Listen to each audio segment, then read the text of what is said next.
সংস্কৃতির মৌসুমি বায়ুর প্রভাবে সারা দেশে হচ্ছে বৃষ্টি। সকাল থেকে রাজধানী সহ সারা দেশে প্রচুর বৃষ্টি হয়েছে। এর সাথে কোথাও কোথাও দমকা ঝোড়ো হাওয়া দেখা গেছে। গতকাল সন্ধ্যায় এই বৃষ্টির পূর্বাভাস দেয় আবহাওয়া অফিস। আজ শুক্রবার ছুটির দিন, সকল সরকারি প্রতিষ্ঠান বন্ধ, কিন্তু কিছু কিছু বেসরকারি প্রতিষ্ঠান খোলা থাকে।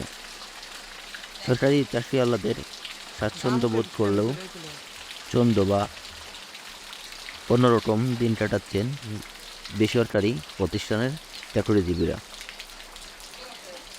আজকের এই ছুটির দিনে বৃষ্টি হয়, অনেকেই এই বৃষ্টিটি উপভোগ করছেন, কিন্তু তার বেহাল দশা হচ্ছে রিক্সা চালকদের।